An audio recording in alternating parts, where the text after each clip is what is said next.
অবশেষে চলে এসেছি সুন্দরবনের সেই গহীন অরণ্যের মাঝে। আমাদের চতুর্দিকে বন আর বন।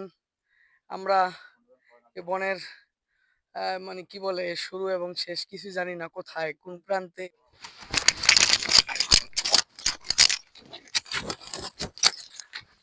দেখতে পাচ্ছেন ওয়াচ টাওয়ার। আমরা এখন এটার উপর উঠবো, উঠে আপনাদেরকে দেখানোর চেষ্টা করবো পুরো আশেপাশের ভিউটা।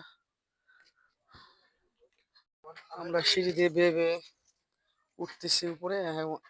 এই ওয়াচ টাওয়ারের উপর থেকে আমরা খুব সুন্দরভাবেই আপনাদেরকে সুন্দরবনের ভিউটা দেখানোর চেষ্টা করবো। আমাদের হুজুর সহ সফর সঙ্গীরা সকলেই নিচে আছে, এরা উঠবে না, আমরা আমাদেরকে অনুমতি দিচ্ছে, আমরা উঠবো,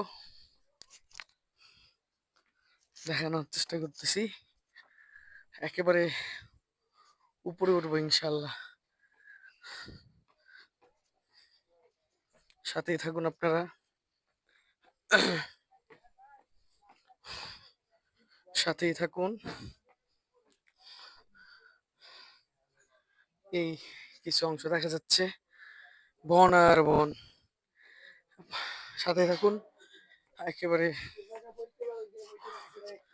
উপরে যাই, উপরে গিয়ে আপনাদেরকে দেখানোর চেষ্টা করি।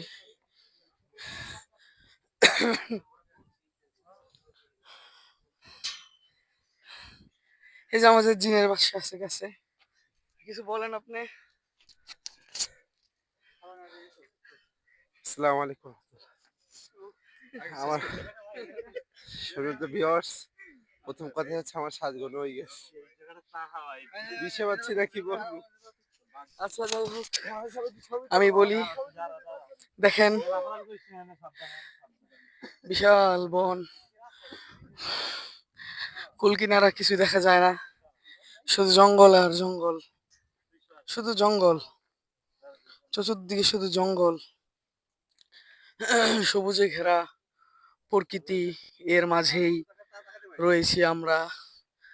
আমাদের আহ সাথে যারা আসছেন, আমাদের কি বলে রাহাবার, যারা পথ দেখাচ্ছেন, এবং এখানে স্থানীয়রা, এবং আমরা হুজুরের সফর সাথে যারা আছি, আমরা আছি এখানে। প্রিয় দর্শক বন্ধুরা, আমরা অবশেষে চলে এসেছি সুন্দরবনের সেই গহীন অরণ্যের মাঝে।